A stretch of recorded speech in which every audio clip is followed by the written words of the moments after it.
अबदल रूहानी है।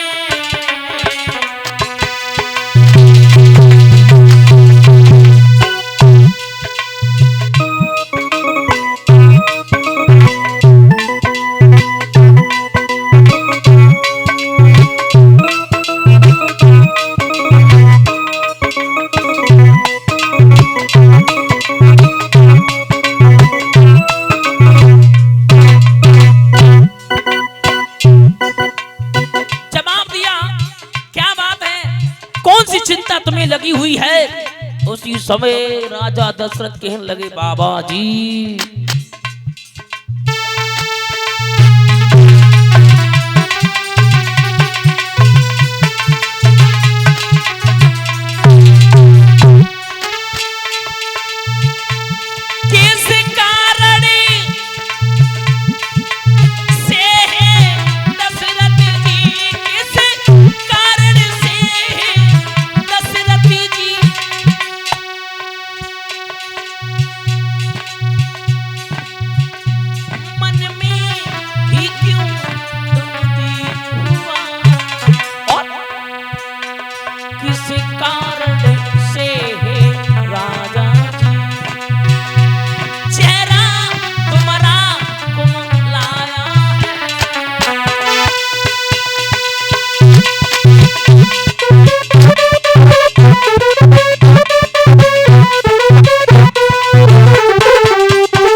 विचार करने लगे, हे दीन बंधु भगवान, बस कारण एक है कि महाराज मेरी कोई संतान नहीं है।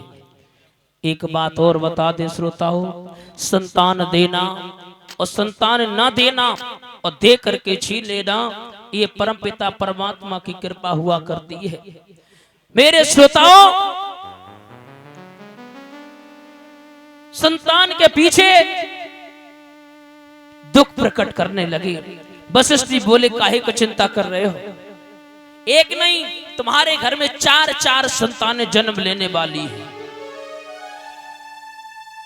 दशरथ मन में सोचना, क्या कह रहे हो? बोले बिल्कुल कि धरो धीर होइए सतचारी, धीरज धरो, एक नहीं तुम्हारे घर में 4 संतानें जन्म लेने वाली हैं। जवाब दिया, वो कैसे महाराज?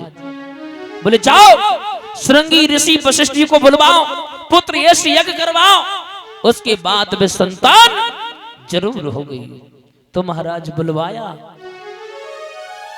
कि श्रृंगी ऋषि वशिष्ठ बुलावा, पुत्र यश स्व यज्ञ रचावा। पुत्र यश यज्ञ किया तो महाराज अग्निदेव खीर का कटोरा लेकर के निकले, दशरथ को दे दिया, जाओ अपनी रानी को बांट दो। जैसे ही महाराज हाथ में कटोरा दिया लेकर के चले कि अर्ध भाग कौशल्य दीना उभय भाग आधे कर दीना। मेरे श्रोता बंधुओं, आधा भाग तो कौशल्या मैया को दे दिया और आधे में दोनों को कर दिया। धीरे धीरे समय व्यतीत होने के बाद में पवित्र भूमि पर भगवान श्री राम कैसे आए? एक विद्वान कहता है, बड़ा सुंदर भाव लिख रहा है कि जब जब निश्चर और करे भूमि पर अभारी अत्याचार, तब तब या कर लेते प्रभु जी है।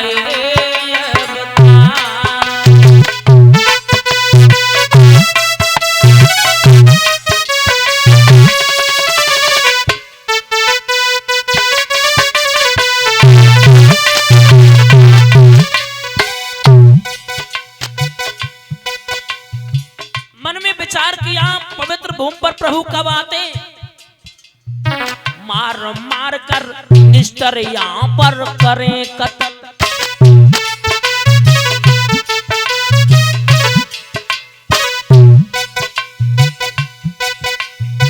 उन दुष्टों के कारण जब मचती हलचल,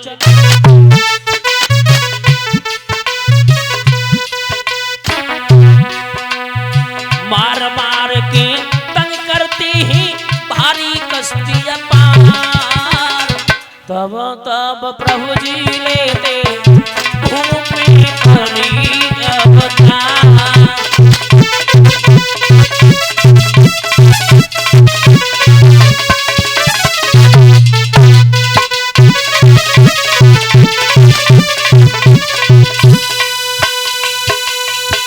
मेरे श्रोताओं, अत्याचार पे अत्याचार होने लगे, पृथ्वी मां भी रोने लगी, मन में विचार कर रही है, हे दीनबंधु भगवान तुम कब आओगे, कब आओगे।